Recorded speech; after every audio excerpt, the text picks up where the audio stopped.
It was the way she smiled. But not at me. At her phone, just 2 days ago, standing barefoot in the kitchen, pouring cereal she wouldn't eat, scrolling through something that made her lips twitch the way they used to when she looked at me. And it wasn't just the smile. It was her neck, the way it arched slightly as she read, like she was offering part of herself to whatever was on that screen. Like she wanted to be seen by whoever was behind it. She didn't know I was watching. She didn't know I could still recognize that expression even though it hadn't been aimed at me in. I don't even know how long. Then the spoon dropped into the bowl with a hollow clink and she said something pointless about the weather. Her eyes didn't leave the screen. The phone buzzed. She flinched. And locked it. It's been 217 days since she touched me like she meant it. I know that number because I write it down. Every night. In a journal I hide under the couch cushion she never lifts. Right next to a receipt I haven't shown her. Yet. But let me rewind. Not all the way. Just to last Saturday. We had people over. Not my idea, she decided it during one of her I need to be surrounded by energy moods. Which usually just means wine, music, and friends with names like Delphi and Arden. People who use words like aura and frequency but can't refill the toilet paper roll. I did what I always do. Cleaned. Lit candles. Moved furniture around so it felt spontaneous. Smiled too much. Spoke too little. No one noticed. Until someone did. Her name was Celine. She had burgundy lipstick and too much honesty in her voice.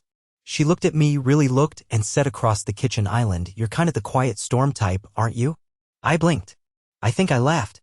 And then she turned to my wife and said the sentence I've replayed in my head 100 times since. "May, you didn't tell me your husband was this handsome." Not cute. Not nice. Handsome. Said with full eye contact. Said like she meant it. The room didn't go silent, but I did. May didn't laugh. Didn't blush. She stared. Stared like someone had touched a pressure point in her chest. Her fingers tightened around her wine glass. Her smile flickered, not amused, not proud. Jealous. Then she muttered something like, "Yeah, well, he's quieter than he looks," and shoved the conversation in a new direction. But I saw it. That flicker. That moment where, for the first time in months, I wasn't wallpaper. I was a thing again. Something she remembered she owned. Later that night, when everyone had gone and the playlist had stopped looping, she sat on the edge of the couch in silence. And out of nowhere, she asked, "Do you think Celine flirts like that with everyone's husband?" I didn't answer. Because I wasn't sure which part of the question I hated more, that she noticed or that it bothered her. I didn't sleep. Instead, I opened my journal to a blank page and wrote one sentence. She only saw me when someone else wanted to. Read it, I don't know where this is going. But something cracked that night. And for the first time in a very long time. I don't think I want to fix it. Because if her jealousy is the only proof I still exist in this marriage, maybe it's time I test what happens when more people start looking. She used to leave her phone face up. I remember that specifically back when she would slide it across the table with a laugh, showing me memes or messages from her sister. Now it's always screened down like it's sleeping, like it's hiding. But this time she made a mistake. The next morning after the gathering, after that little flicker of jealousy in her eyes when Celine called me handsome, I noticed May's phone sitting on the bathroom counter. No lock screen. No charger. Just buzzing once, silently, as if inviting me to look. I wish I could say I hesitated. That I was above it. That I respected her privacy. But that would be a lie. I looked. Because something inside me had started to rot the night before. Some seed of awareness that told me whatever was happening between us wasn't just distance or routine, it was deeper. More intentional. And what I saw wasn't what I expected. No flirty messages. No shirtless selfies from some gym rat named Blake. No obvious affair. Instead, I found deleted texts. Dozens of conversations wiped clean. But May isn't as tech-savvy as she thinks, and she forgot that her messages were still backing up to our shared cloud. The ones from a week ago were just sitting there. Archived like some buried confession waiting for someone bored or desperate enough to dig. One thread stood out, Noah W. I had never heard of him. Not a coworker, not a cousin, not a name I'd seen in passing. But their messages were vague. Careful. Laced with just enough familiarity to make my chest tighten. I needed last night. You have no idea how empty this place feels. He doesn't even notice. It's like living next to a turned-off lamp. I know we said we'd stop talking like this, but when I saw you yesterday, it got harder. No explicit words. No plans to run away together. Just connection. Soft betrayal. That kind that bleeds slowly, where your partner gives their self to someone else while still sleeping next to you at night. But the most haunting thing wasn't the messages. It was a photo, buried in a hidden album. Not scandalous. Not revealing. It was me. A candid shot. I was standing by the window holding a mug, my mug looking out into the backyard. The timestamp was from 2 months ago. The angle made it clear I didn't know I was being photographed. I looked peaceful, distant, maybe even lonely. The caption she'd saved under it? Just one word. Settled. Not husband. Not love. Just settled. Like I was the last page in a book she didn't want to reread but couldn't throw away yet. I stared at that word for a long time. I didn't know if she sent it to Noah or if it was just for herself. But the message was clear either way. I was background. A placeholder. A warm bed on cold nights but nothing she burned for anymore. That night I didn't confront her. I did something worse. I started pretending. Pretending that I hadn't seen it. Pretending I still believed her yawns meant she was tired and not bored. Pretending her late-night strategy calls weren't echoes of someone else's voice in her ear. And she didn't notice. She didn't notice that I stopped asking how her day was. That I didn't reach for her hand during the movie. That I went to bed with my back turned even before the credits rolled. But then something odd happened. 3 days later, she sat across from me at breakfast, silent as usual, and suddenly said, "Do you think I dress too casually?" I blinked. What? She adjusted her sweatshirt. Celine said something the other night about looking effortless, and I've been thinking about it. I shrugged. You look fine. Her brow furrowed. Fine. I bit my toast. Chewed slowly. Yeah. Fine. And for the first time in months, she looked at me. Like really looked. Like she was trying to solve something.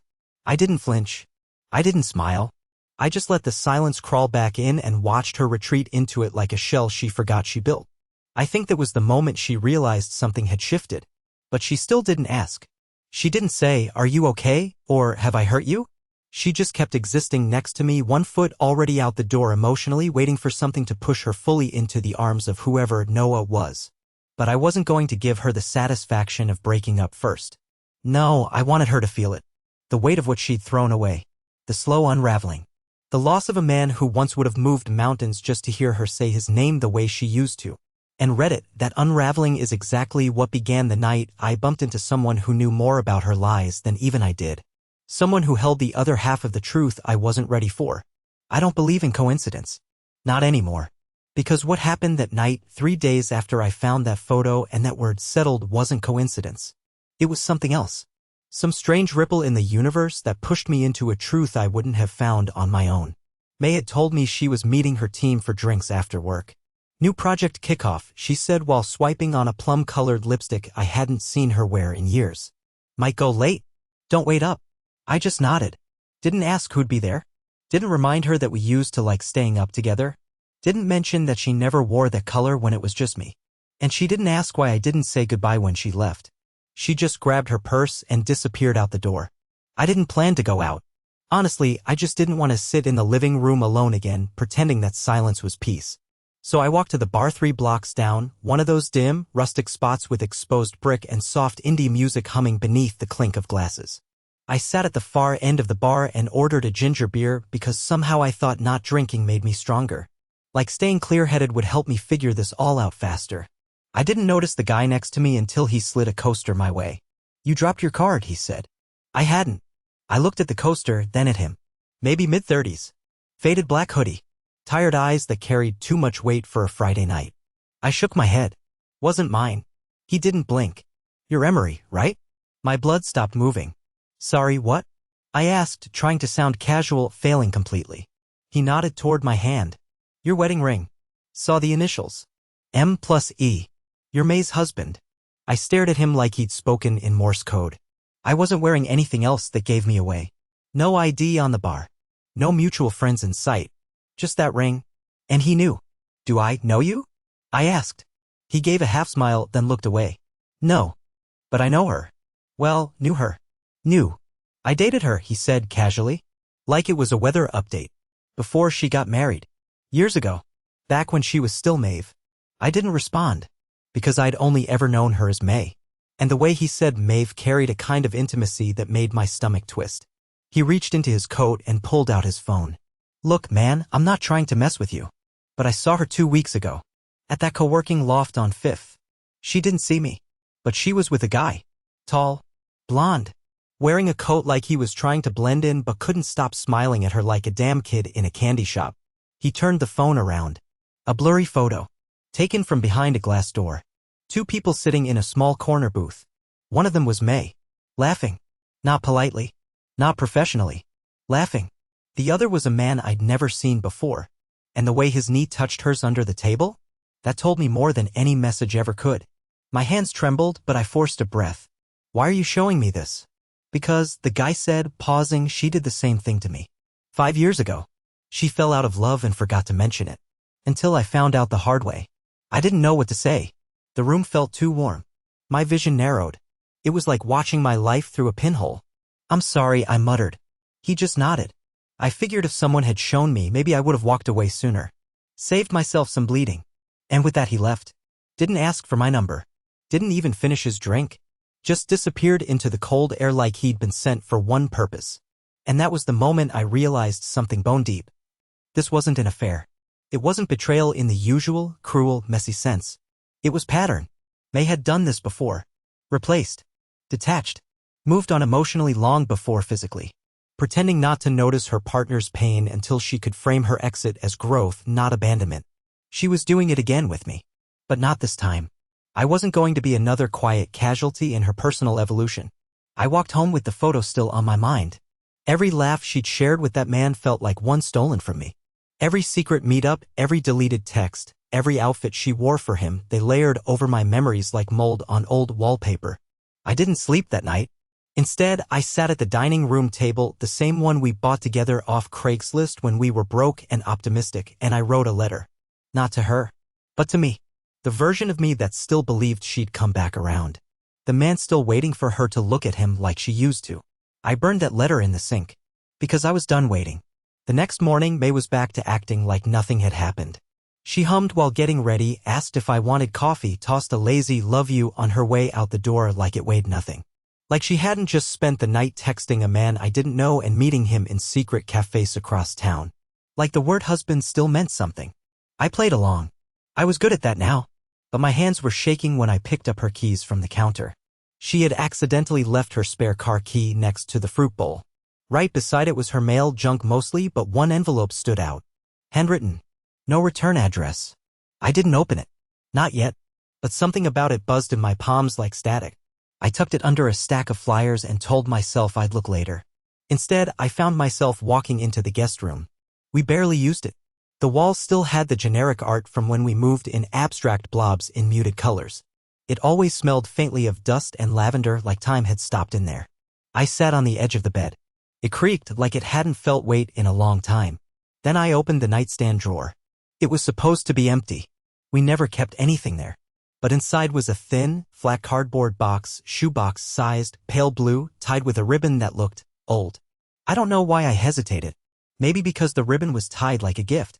Maybe because part of me knew whatever was inside would change everything. But I pulled it out anyway. I set it on my lap and stared for a few seconds before untying it. Inside were photographs. Dozens of them. Not printed from a phone. These were film. Glossy. Developed with intention. Each one carefully placed in a stack and dated in faint pencil on the back. They weren't all recent. Some looked years old. Her with friends I didn't recognize. Her at bars, rooftops, parks. Sometimes smiling. Sometimes posing. Not naked, nothing like that, but the kind of expressions and postures that felt too intimate for strangers. Then I found one that made my stomach fall into my knees. It was her, standing in a hallway I didn't recognize, wearing the sweater I bought her last Christmas, the green one she said wasn't really her style, and tucked away in the back of her closet.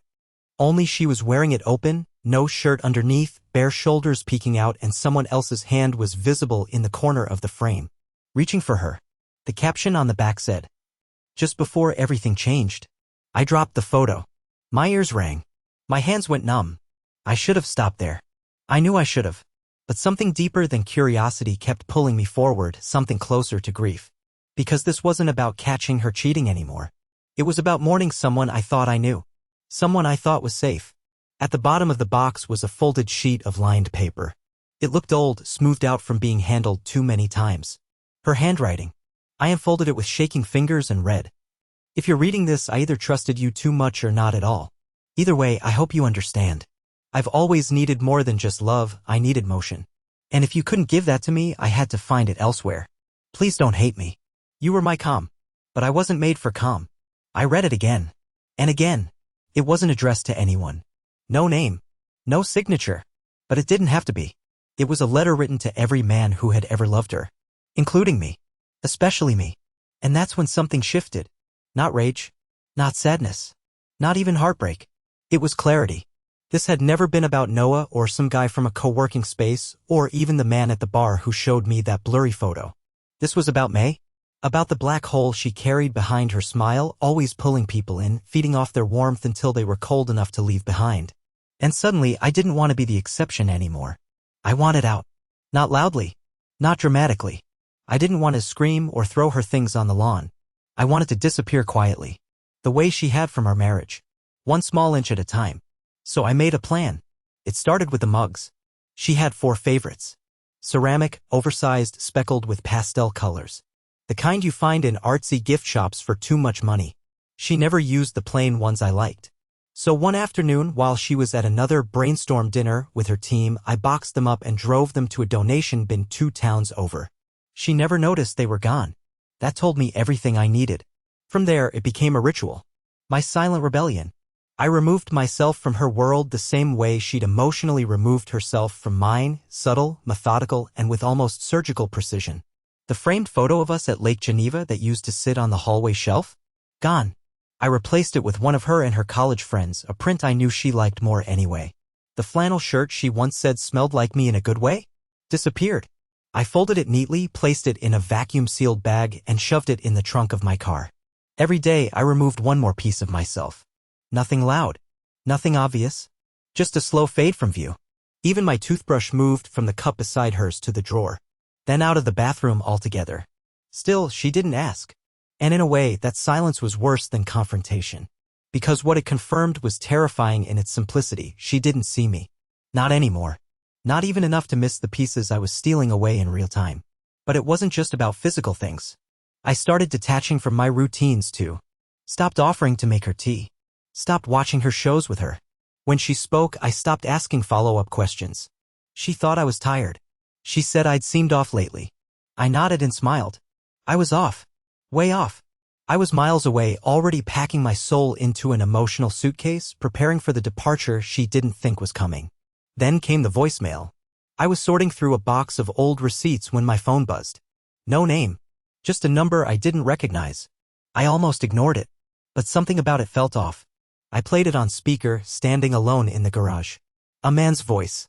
Calm, smooth, polite. Hey May, just wanted to let you know I booked the cabin. Same weekend, same spot. Let me know if you want to bring that record player again. And thanks for the letter. You really didn't have to say those things about him. But I appreciate the honesty. See you soon. There was a pause before he hung up. A pause like he wanted to say more but didn't. I played the message 3 more times. My ears burned. My fingers locked around the edges of the workbench. I could feel my heartbeat in my gums. The cabin. We had a cabin.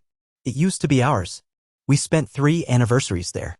It had creaky floors and crooked windows and a fireplace that only worked when it felt like it. And now she was going there again with him. With Noah. Bringing a record player. And letters. With my name in them. I walked back inside and sat in the dark for an hour. Not thinking. Just feeling. That was the thing no one tells you about this kind of betrayal. It's not the dramatic moments that break you. It's the quiet, still ones where all you can hear is your own blood moving.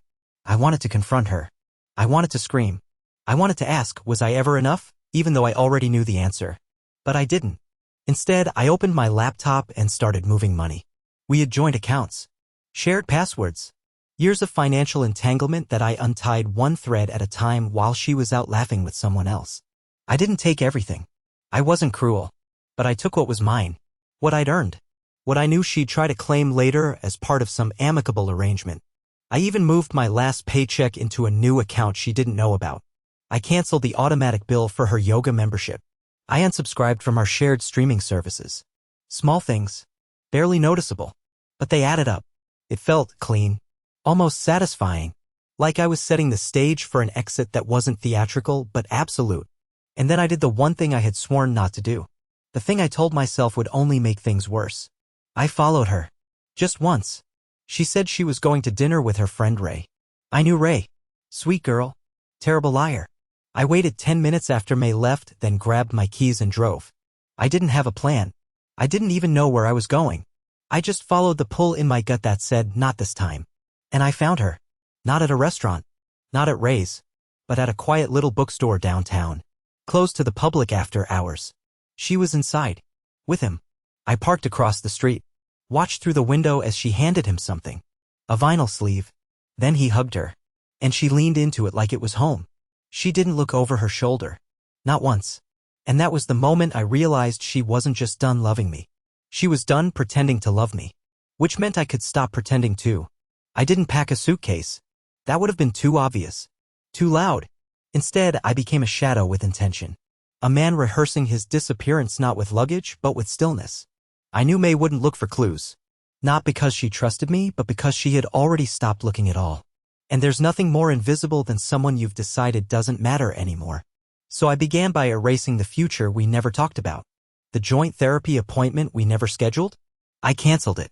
The dinner reservation I made 2 months earlier for our anniversary, the one she'd likely forgotten about? Gone.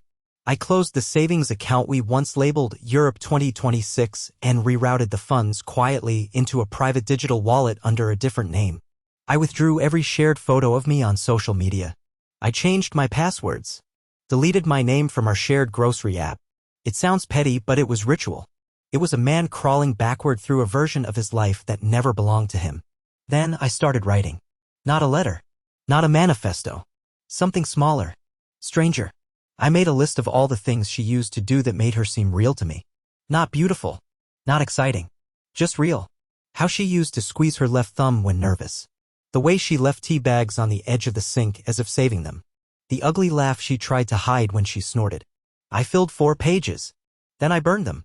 Because she didn't do those things anymore. Or maybe she did, just not around me. Meanwhile, she kept floating through the house like a woman rehearsing freedom. She hummed again. She was always on her phone, typing softly with a smile tucked in the corner of her mouth.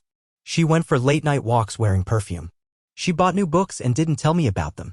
One night, she came home and tossed her shoes by the door, calling out, "I'm starving, do we still have that pasta?" I was sitting in the kitchen, lights dim, eating by myself. "You already ate?" she asked. "Yeah." She blinked, confused. "Oh. You didn't wait. You said you might be late." There was a pause. She was calculating something. Measuring the tone in my voice. But I kept my face still. She smiled, but it didn't reach her eyes. She opened the fridge. "We're out of milk." I stopped buying it. "You don't drink it anymore." She didn't reply.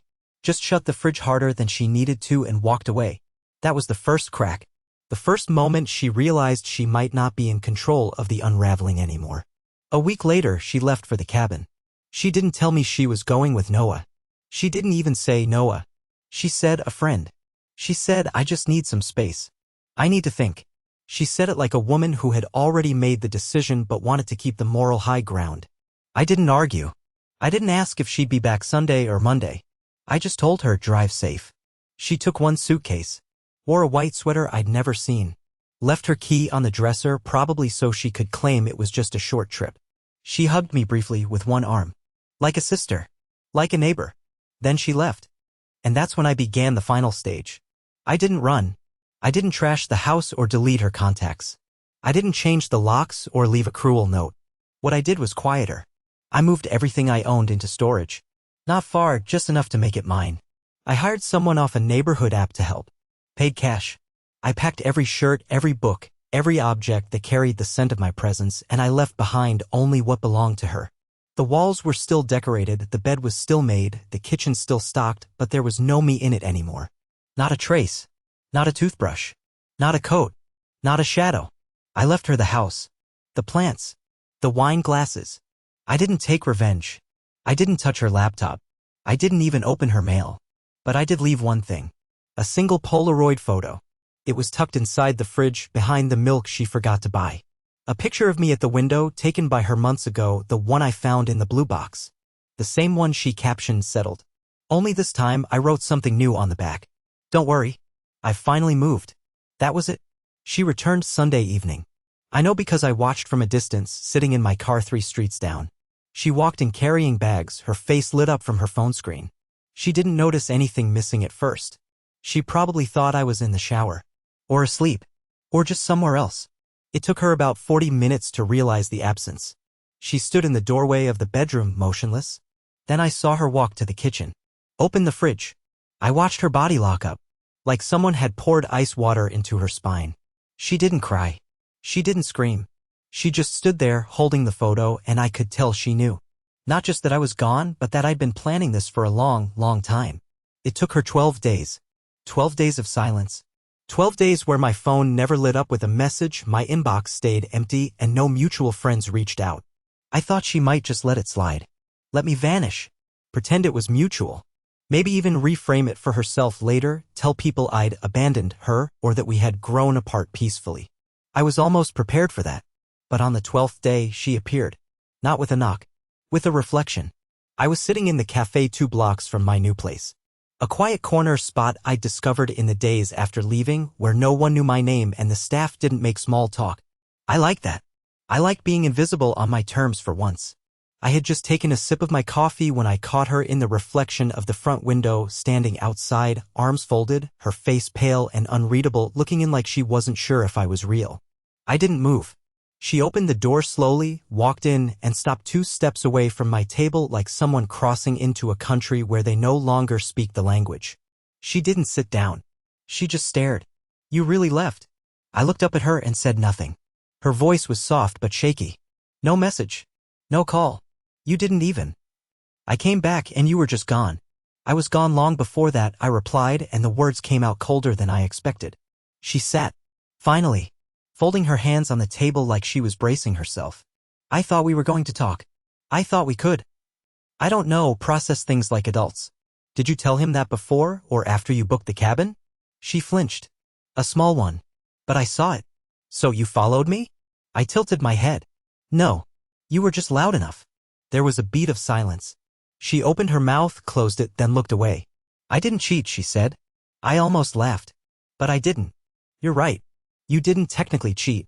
You just rehearsed your exit for months, turned me into background noise, and gave another man the version of you I haven't seen in years. But no, May, you didn't cheat. Her eyes glistened, but she didn't wipe them. I just felt lost. You didn't feel lost. You felt bored. And instead of saying that, you let me rot beside you while you planned your next chapter like I was an old job you hadn't quit yet. She breathed in slowly. Then out. I didn't want to hurt you. That did it. You didn't want to hurt me? I said, louder now. You just wanted to quietly dismantle me bit by bit so that when I finally broke, you could say I had changed. That I wasn't the man you married. That it just didn't feel right anymore. But the truth is, May, you didn't want to love me. You wanted someone who made you feel free without asking you to stop running. She didn't deny it. She sat there, shrinking, unraveling in real time. And for the first time in years, I was the one who looked at her with distance. Not hatred. Not pity. Just clarity. Then she said something that knocked the air out of me. He told me I was still in love with you. I blinked. Noah? She nodded. He said I lit up when I talked about you. That I was lying to myself. That I was chasing a version of happiness that didn't exist. And yet, you still went with him. I thought I needed contrast to understand what I had. That made me clench my jaw. So I was your control variable? No, she said, eyes wide. You were the home. I just forgot how to live in it. We sat in silence. My coffee had gone cold. Her hands trembled. I don't know what to say, she whispered. Then don't say anything. She nodded. But then she reached into her bag and slid something across the table. It was the Polaroid. The one I left in the fridge. I hated this when I found it, she said. But now I think maybe it was the kindest thing you could have done. Leaving without a war. It wasn't kindness, I said. It was mercy. She looked up and her voice cracked. Is there any part of you that still wants to fix it? I didn't answer immediately. Because part of me did. That old, fragile part still hoping she'd suddenly become the woman from the beginning. The version who made me playlists and sat on kitchen counters talking about nothing. But I knew better now. I leaned forward. You're not in love with me, May.